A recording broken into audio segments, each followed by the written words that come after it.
Ryan, you guys were outplaying the Kings for most of the first period, and then up until your goal, very, very nice goal, by the way. And then after that thing, they really seemed to turn things around. And what changed, do you think? I don't know. I don't know if we. I mean, when you score a goal, sometimes you think it's going to be an easy night, and sometimes I'm not pointing the finger at anybody, but the whole team, you can take a couple shifts off and to come right back in your net. So for us, we're not good enough to just to take shifts off. So for us, we got to make sure we're attentive every time, and we weren't tonight. On that goal you scored, I know you guys lost, and you don't like to talk about stuff when you lose, but where does that rank among some of your better people in the NHL? I'm not too sure. I got to give a lot of credit to the other guys to make good plays, but at the end of the day, it doesn't matter how it goes in as long as it goes in. When you look at a team like the Kings, nobody was really picking them to make the playoffs when the season started. They're actually in the playoffs now.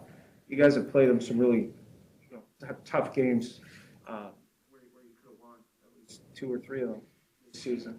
What do you think the differentiator is between a team like that and a team like yourselves, where you can play tough games like tonight, come out with a win, and why they're going to the playoffs and you're not? It's a good question. I think if we had the answer, we would change it and fix it. I think they do a lot of good things. They have a lot of guys that can score in their lineup, and they have a lot of guys that have played a lot of years and a lot of playoff series. And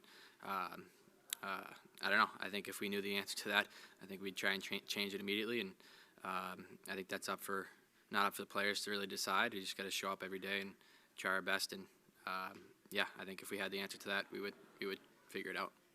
Brian, you talked about taking shifts off.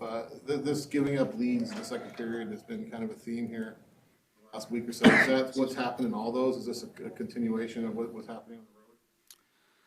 Yeah, I mean, I don't know. There's a lot of things, right? But at the end of the day, if we're ready to play and don't take those shifts off, and maybe if we take 1 or 2 less shifts where we're not as into it, I mean, it's a different ball game. I think there's just too many times where we score and we feel good about ourselves, and it comes back in our net, and I think that the blame's on all of us. Thanks.